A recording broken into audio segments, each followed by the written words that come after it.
Hello everyone, मैं हूं जयेश राजगुर और स्वागत है आप सभी का इस नए इंटरेस्टिंग यूट्यूब वीडियो में। दोस्तों, हम पढ़ रहे हैं 11th स्टैंडर्ड का इकोनॉमिक्स न्यू सिलेबस और हम पढ़ रहे हैं चैप्टर नंबर 3 पार्टीशन वैल्यूज। दोस्तों, हमने 2 वीडियोस ऑलरेडी बनाए हैं जिसमें हमने डिस्कस किया क्वार्टाइल्स के बारे में। हमने देखा कैसे क्वार्टाइल्स के सम्स को सॉल्व किया जाता है। आज उसी कड़ी में आगे बढ़ते हुए हम सीखने वाले हैं कंटिन्यूअस डेटा के क्वार्टाइल्स के सम्स को कैसे सॉल्व किया जाता है। तो चलिए इस वीडियो को अंत तक देखिएगा और अगर आप इस चैनल पर नए हैं तो जरूर इसे सब्सक्राइब कीजिए, बेल आइकन दबाइए, क्योंकि यहां आपको लगातार इकोनॉमिक्स, ओसीएम और इंफॉर्मेशन टेक्नोलॉजी के वीडियोस मिलते रहेंगे।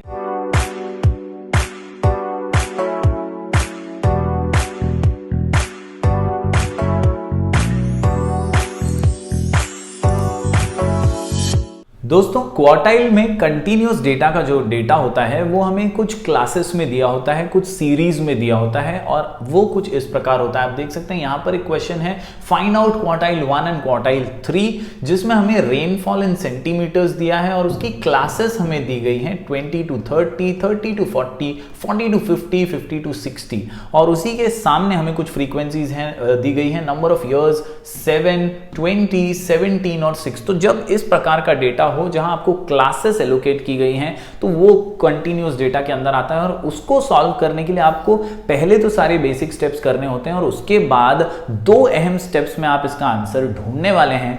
2 अहम स्टेप्स आपके सामने हैं दोस्तों। स्टेप 1 में first you will find value of the quartile, यानी आप Q1 Q3 जो है उसको फाइंड करने के लिए साइज ऑफ n/4th ऑब्जर्वेशन, ये बेसिक है। जो आप क्यूमुलेटिव फ्रीक्वेंसी वगैरह जब आप फाइंड करेंगे, एक एक स्टेप करते हुए आगे बढ़ेंगे, तब आपको सबसे पहले क्वार्टाइल वैल्यू फाइंड करनी है। अगर Q3 फाइंड कर रहे हैं तो साइज ऑफ 3n/4th ऑब्जर्वेशन और उसके बाद हमारा सबसे इंपॉर्टेंट फॉर्मूला जो है वो सामने आता है स्टेप नंबर 2 में, जो कुछ इस प्रकार है, जहां पर आपको कुछ अलग ही चीजें यहां पर नजर आएंगी जिन्हें हम बारीकी से सम के दौरान समझने वाले हैं। तो इस वीडियो को अंत तक देखिएगा दोस्तों, ताकि आप आसानी से ऐसे सम्स जो एग्जाम में कई बार पूछे जाते हैं वो कर पाएंगे। जी हां दोस्तों, quartile is equal to L plus बड़े ब्रैकेट्स के अंदर आप देख सकते हैं IN/4 minus cumulative frequency CF upon F into H। तो ये एग्जैक्टली माजरा क्या है, चलिए बारीकी से इस फॉर्मूला को अब समझ लेते हैं और क्या इसके इंग्रेडिएंट्स हैं,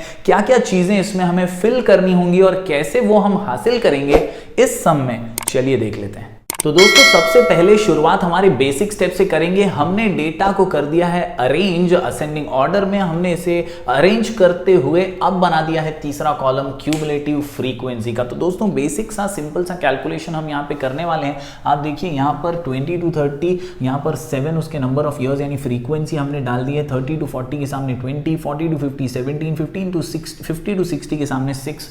अब बारी है क्यूमुलेटिव फ्रीक्वेंसी फाइंड आउट करने की। काफी सिंपल सा काम है, हम यहां पर तो 7 ही लिख देंगे, 7 के सामने 7। अब यहां पे सिर्फ एडिशन करते जाना है। 7 में 20 जुड़ गए 27, 27 में 17 जोड़ने दोस्तों कोई बड़ा काम नहीं है, हार्ड फास्ट लेने की जरूरत नहीं है। 27 में 3 जोड़िए 30 हो जाएंगे, बचे 14। तो यहां पर आप जब 30 में 14 जोड़ेंगे तो हो जाएंगे 44, 44 प्लस 6 करेंगे तो हो जाएंगे 50। तो इस प्रकार दोस्तों क्यूमुलेटिव फ्रीक्वेंसी मैंने आसानी से ऐड कर दिया है, बस सिर्फ ऐड करते जाना है। 7 में 20, 27, 27 में 17, 44, 44 में 6, 50। अब बारी आती है n यानी हमारे फ्रीक्वेंसी का टोटल करने की। तो ये जो फ्रीक्वेंसी है ये हमेशा याद रखिए इस टोटल से मैच करेगी। फिर भी हम देख लेते हैं यहाँ पर दोस्तों 20 + 7 27, 17 44, 44 और 6 50। तो ये हमें मिल गया है हमारा n। अब जब हमें n मिल जाता है ना दोस्तों, तो हमें स्टेप 1 को फॉलो करना है, जो हमें कहता है size of n/4th observation, size of n/4th observation. तो ये पहला स्टेप हम कर सकते हैं। यहां पर हम क्या करेंगे, Q1 is equal to n, हमें पता है n है हमारा 50, तो हम यहां लिखेंगे 50/4th ऑब्जर्वेशन। तो ये दोस्तों हमें मिल जाएगा। अब ये पहला स्टेप हम यहाँ पर कंप्लीट कर रहे हैं। कैसे इसका कैलकुलेशन करेंगे, तो दोस्तों अब इसे काटना है हमें। 4 10 40, 4 11 44, 4 12 48, यानी ये डायरेक्टली तो कट नहीं होगा, पॉइंट में हमें आंसर आने वाला है 4 12 48, 12.5 दोस्तों हमें यहाँ आंसर आने वाला है Q1 के लिए। अब दोस्तों यहाँ पर काम खत्म नहीं होता है, अभी हमें सिर्फ वैल्यू मिली है क्वार्टाइल की। अब हमें स्टेप 2 की ओर आगे बढ़ना है और स्टेप 2 को अगर आप ध्यान से देखें तो उसमें बहुत सारी चीजें हैं। हमें L, फिर CF, फिर F और ये H भी क्या है वो भी जानना जरूरी है। तो चलिए अब जान लेते हैं एग्जैक्टली ये फॉर्मूला में क्या क्या लगने वाला है और जो डेटा हमारे पास है उसमें से क्या क्या हम इसमें फीड करने वाले। तो दोस्तों चलिए बारीकी से फॉर्मूला को समझ लेते हैं। जी हां दोस्तों, फॉर्मूला कहता है QI is equal to L plus IN upon 4 minus CF upon F into H। जरा भी टेंशन लेने का नहीं, एक एक चीज बारीकी से समझेंगे। L क्या है? तो L है lower limit of quartile class, lower limit of quartile class, lower limit of quartile class. F क्या है? Frequency of quartile class. CF क्या है? तो CF का मतलब है क्यूमुलेटिव फ्रीक्वेंसी, और यहां पर cumulative frequency of the class preceding quartile class, preceding यानी पहले, प्रीसीडिंग यानी पहले, प्रीसीडिंग क्वार्टाइल क्लास। N मतलब टोटल ऑफ फ्रीक्वेंसी, और आखिर में H मतलब upper limit minus lower limit of quartile class. बार बार एक शब्द आ रहा है दोस्तों, quartile class, quartile class, quartile class. तो ये क्वार्टाइल क्लास है क्या? ये क्वार्टाइल क्लास आएगा कहां से? तो याद रखिए दोस्तों, जो हमने शुरुआत की हमारे सम की, इस सम के अंदर दोस्तों हमने बहुत सारा कैलकुलेशन किया, हमने क्यूमुलेटिव फ्रीक्वेंसी फाइंड की, हमने n का टोटल किया, 50/4 करते हुए जो 12.5 मिला ना, यहां से ही हमें क्वार्टाइल क्लास मिलने वाला है। याद रखिए ये 12.5 हमारा आंसर नहीं है, ये 12.5 लाई कहां पर करता है, in which frequency does it lie, in which cumulative frequency does it lie, वहां हमें हमारा क्वार्टाइल क्लास मिलेगा। तो चलिए अब देखते हैं ये 12.5 हमारे डेटा में कहां लाई करता है। तो जैसा कि आप देख रहे हैं दोस्तों, ये 12.5 जो है अब कहां लाई करता है वो हमें देखना है, तो हमें क्वार्टाइल क्लास मिल जाएगी। आप देखिए 12.5 ये 7 वाली क्यूमुलेटिव फ्रीक्वेंसी में तो नहीं आ सकता, जाहिर सी बात है। अब जो दूसरी क्यूमुलेटिव फ्रीक्वेंसी 27, इसी में 12.5 यानी 12.5 आ सकता है, और इसीलिए दोस्तों ये जो है इसके सामने जो क्लास है दैट इज 30 to 40, ये बन जाती है हमारी क्वार्टाइल क्लास, जहां पर ये हमारा जो क्वार्टाइल वैल्यू है वो लाई करता है, उसके सामने की class will be our quartile class. तो आप इसको पूरा बॉक्स में ही डाल दीजिए, जैसे ही आपको क्वार्टाइल क्लास मिल जाए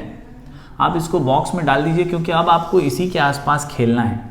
पूरा सम जो है अब आपको इसी के आसपास मिलने वाला है। अब देखिए आपको क्या क्या चाहिए, आपको फॉर्मूला में भरने के लिए चाहिए lower limit of quartile class. तो क्वार्टाइल क्लास अब आपके सामने है 30 to 40, तो जाहिर सी बात है लोअर लिमिट यानी 30 to 40 में से लोअर है 30, तो हमें L मिल जाता है सबसे पहले, L इज इक्वल टू 30।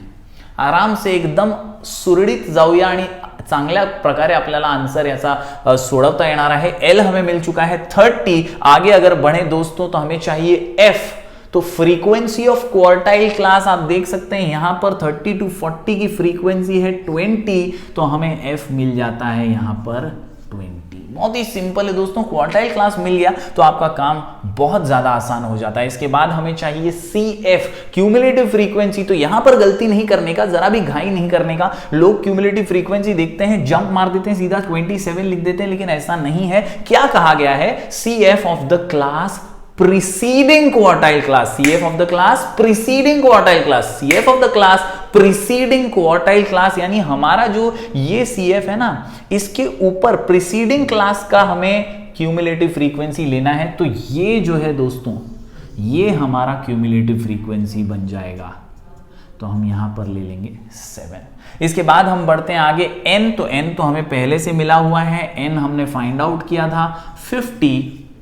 और इसके बाद H की अगर बात करें तो H बहुत ही सिंपल है, अपर limit minus lower limit of quartile class. तो ये हमारी क्वार्टाइल क्लास है, यहां पर 40 अपर लिमिट है, 30 लोअर लिमिट है, तो 40 माइनस 30 करेंगे तो आंसर मिल जाएगा हमें 10। तो ये सारी सामग्री अब हमें मिल चुकी है। फॉर्मूला में फिल करने के लिए हमने सिर्फ और सिर्फ क्या किया दोस्तों, सबसे पहले असेंडिंग ऑर्डर में अरेंज करते हुए डेटा को जो है सेट किया, उसके बाद क्यूमुलेटिव फ्रीक्वेंसी फाइंड की। क्यूमुलेटिव फ्रीक्वेंसी आ जाने के बाद हमने n का टोटल कर दिया, वैल्यू निकाली 50/4 करते हुए, हमें वैल्यू मिल गई 12.5। हमने चेक किया कि ये 12.5 आता कहां पर है, वेयर डज इट लाई, हमें पता चला वो तो 27 में ही आने वाला है, तो उसके सामने की जो क्लास है that will be our quartile class. तो हम आंसर प्रेजेंट काफी आसानी से कर सकते हैं। हम सिर्फ यहां पर लिखेंगे 12.5 lies in CF27 and thus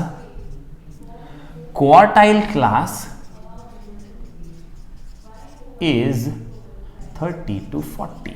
ये लिखने के बाद आपने ये सारा सामान आपको मिल चुका है। Lower limit is 30, frequency is 20, cumulative frequency preceding होती है तो वो 7 है, n हमारा है 50 हमने पहले ही कैलकुलेट कर दिया, और h जो है अपर लिमिट माइनस लोअर लिमिट, तो 40 माइनस 30 किया 10 आ गया। बस अब कुछ भी नहीं करना है दोस्तों, अब ये सामग्री उठाएंगे और फॉर्मूला में भर देंगे और आंसर आसानी से निकाल लेंगे। चलिए इसी को फॉर्मूला में पुटअप कर देते हैं। तो चलिए दोस्तों अब सिंपल सा काम करते हैं, बस फॉर्मूला लिखते हैं और चीजें जो मिली हुई हैं क्वार्टाइल क्लास के द्वारा वो फिल करना शुरू करते हैं। तो फॉर्मूला कुछ इस प्रकार है दोस्तों, Q1 is equal to L plus, आप देख सकते हैं दोस्तों, N/4 minus CF upon F into H। जी हाँ दोस्तों, ये कुछ इस प्रकार आपको नजर आ रहा होगा फॉर्मूला। तो अब एक एक करके चीजों को इसमें फिल कर देते हैं। Q1 हम फाइंड कर रहे हैं, L हमारे पास मौजूद है 30 प्लस ब्रैकेट्स के अंदर दोस्तों हमें डालना है N/4, तो N हमारा है 50 अपॉन 4 माइनस CF हमें मिल चुका है 7, तो हम यहाँ पर 7 डालेंगे दोस्तों। ये बहुत ही सिंपल सी बात है, अपॉन F है हमारा 20 और H जो है वो है 10, तो इनटू 10। ये हमारा फॉर्मूला हमने फिल किया दोस्तों, बहुत ही सिंपल। जो क्वार्टाइल क्लास थी पहले उसके अंदर से हमने सारी सामग्री निकाल ली और अब हमने उसे फॉर्मूला में फिल कर दिया। अब बस सिंप्लीफाई करते जाओ, आंसर आते जाएगा दोस्तों। इस 30 को मैं लास्ट तक रखता हूं यहाँ पर। 50/4 तो हमने फाइंड पहले ही किया था, 12.5 माइनस 7 अपॉन 20 इंटू 10, तो ये थोड़ा सा आप सिंप्लीफाई होता हुआ नजर आ रहा है। 50/4 12.5 माइनस 7 अपॉन 20 इंटू 10, थोड़ा सा और मेहनत कर लेते हैं। 30 प्लस अगर इसको माइनस करेंगे 12.5 में से 7 गए अगर, तो यहाँ बचेंगे 5.5 अपॉन 20 इंटू 10। थोड़ा और काम आसान बनता दिख रहा है दोस्तों। अब दोस्तों आपको करना है इसे मल्टीप्लाई, 5.5 इंटू 10 कर देंगे, हो जाएगा 55 अपॉन 20, और सिंप्लीफाई कर दिया दोस्तों। अब आगे बढ़ते हैं, ये जब आप काटेंगे ना तो यहां पर आपको सिंपल से मिल जाएगा दोस्तों 2.75, तो 30 प्लस 2.75 कर दीजिए, आपको आंसर मिल जाएगा 32.75। ये हो गया हमारा क्वार्टाइल 1। तो इस प्रकार दोस्तों मैंने सिर्फ फॉर्मूला के अंदर डालना शुरू किया, एक एक करके सिंप्लीफाई करते हुए स्टेप्स को फॉलो किया और अंत में आसानी से मुझे आंसर मिल गया है क्वार्टाइल 1 इज इक्वल टू 32.75। इसी प्रकार सिंपल स्टेप्स को फॉलो करते हुए क्वार्टाइल 3 भी हम आसानी से फाइंड कर लेंगे। तो चलिए दोस्तों क्वार्टाइल 3 फाइंड आउट करते हैं। सबसे पहला स्टेप सिमिलर ही रहेगा, सबसे पहले हम क्वार्टाइल वैल्यू निकालेंगे। तो क्वार्टाइल वैल्यू के लिए Q3 is equal to 3n/4th observation, और इसके लिए दोस्तों हमारा आंसर आएगा 3 इंटू n जो था वो हमने फाइंड किया था दोस्तों 50, तो 50/4th ऑब्जर्वेशन जो बन जाएगा 3 5 15, 150/4, और इस प्रकार दोस्तों इसको सिंप्लीफाई करते हुए हमें क्वार्टाइल 3 का वैल्यू मिल जाएगा यहां पर 37.5। जी हाँ दोस्तों, इसे आप जब सिंप्लीफाई करेंगे तो 37.5 ये हमारा क्वार्टाइल 3 का वैल्यू हमें मिल जाता है। अब ये 37.5 लाई कहां पर करता है, तो जो हमारा जो चार्ट है जिसमें हमने क्यूमुलेटिव फ्रीक्वेंसी निकाली है उसमें अगर आप मैच करेंगे दोस्तों तो आप समझ पाएंगे कि दिस लाइज इन 40 to 50, यानी ये बन जाती है हमारी क्वार्टाइल क्लास। 40 to 50 हमारी क्वार्टाइल क्लास है क्योंकि it lies in 44, that is our cumulative frequency. 37.5 44 के अंदर लाई करता है और इसीलिए हमारी जो क्लास है वो हो जाती है 40 to 50 क्वार्टाइल क्लास। और दोस्तों अब इसी के आधार पर, इसी क्लास के आधार पर हम हमारा L, F, cumulative frequency N और H को फाइंड आउट करेंगे। तो सिंपल सी बात है, यहां पर आप देखिए 40 to 50 में से लोअर लिमिट है 40, तो L हो गया 40। फ्रीक्वेंसी अगर आप देखें हमारे टेक्स्ट बुक के अंदर भी ये सम दिया हुआ है, तो वहां पर हमारी जो फ्रीक्वेंसी है वो है 17, और CF जैसा कि मैंने कहा it is about the preceding class, तो वो है 27। N जो है वो हमें पता है 50, h दोस्तों है अपर लिमिट माइनस लोअर लिमिट, तो 50 माइनस 40 करेंगे तो ये हो जाएगा 10। तो इस प्रकार ये भी हमें मिल चुका है। अब हम फॉर्मूला में जाएंगे और फॉर्मूला के अंदर इन चीजों को फीड कर देंगे। चलिए दोस्तों, अब फॉर्मूला के अंदर इस डिटेल्स को फिल करना शुरू करते हैं। हम फाइंड कर रहे हैं अब Q3, same to same formula है L प्लस, अब यहां पर दोस्तों 3n/4 माइनस CF, और दोस्तों यहां पर आ जाएगा F/F इंटू H। ये है हमारा बेसिक सा फॉर्मूला। अब इसे फिल करते हैं तो L हमारे पास है 40। इसके अलावा अगर 3n/4 की बात करें तो वो हम ऑलरेडी फाइंड कर चुके हैं, वो है हमारे पास 3n/4, यानी हम लिखेंगे यहाँ पर 150/4 माइनस CF हमारे पास है 27/F है हमारे पास 17 इंटू H है हमारा 10। तो इसको अब सिंप्लीफाई करते जाना है हमें। 40 प्लस यहाँ पर तो हमें आंसर मिल चुका है 150/4 का 37.5 माइनस 27/17, तो और सिंप्लीफाई हमने कर दिया इसे। अब और आसान बनेगा दोस्तों, ये बहुत ही सिंपल वे में हम आगे बढ़ेंगे। 37.5 में से आप 27 को निकालेंगे दोस्तों, तो यहाँ पर दोस्तों आप 37 में से 27 निकालिए, 10.5 यहाँ पर बच गए। 10.5/17 इंटू 10। अब इसे सिंप्लीफाई करना काफ़ी आसान है। 10.5 को 10 से मल्टीप्लाई कर दीजिए तो आपको आंसर मिल जाएगा 105/17। अब काफ़ी आसान काम हो चुका है। यहाँ पर दोस्तों 17 को आप काट दीजिए, यहाँ पर आंसर कुछ आएगा दोस्तों आपको 6.176 करके कुछ। तो यहाँ पर इसे आप लिख सकते हैं 40 प्लस 6.18 डाल देंगे, क्योंकि ये 176 है, 5 से ज़्यादा होता है तो हम उसे कन्वर्ट कर सकते हैं, और आंसर हमें फाइनली मिल जाता है Q3 का 46.18। तो इस प्रकार दोस्तों आसानी से हमने क्वार्टाइल 1 और क्वार्टाइल 3 फाइंड आउट किया with the help of continuous data given to us. तो कंटिन्यूअस डेटा हमें दिया हुआ था, हमने फॉर्मूला का इस्तेमाल करते हुए पहले क्वार्टाइल वैल्यू निकाली। क्वार्टाइल वैल्यू निकालने के बाद क्वार्टाइल क्लास को फाइंड आउट किया, और क्वार्टाइल क्लास एक बार मिल जाता है तो हमें लोअर लिमिट्स मिल जाती है, फ्रीक्वेंसी मिल जाती है, cumulative frequency of preceding class पता चल जाता है, हमें हमारा नंबर ऑफ फ्रीक्वेंसी तो पता ही है, और हमें अपर लिमिट माइनस लोअर लिमिट करके H मिल जाता है। इस प्रकार आसानी से हम फॉर्मूला फिल करके सिंप्लीफाई करते हुए आंसर निकाल सकते हैं। तो ये था सिंपल सा formula about quartile, finding out quartile with the help of continuous data. हम दोस्तों इसी प्रकार वीडियोस लाते रहेंगे। आप अपने दोस्तों के साथ इस चैनल को शेयर कीजिए, ज्यादा से ज्यादा इस वीडियो को शेयर करते रहिए। Keep sharing, keep supporting. हम मिलेंगे फिर एक बार कुछ नए वीडियोस के साथ, तब तक के लिए do like, share and subscribe.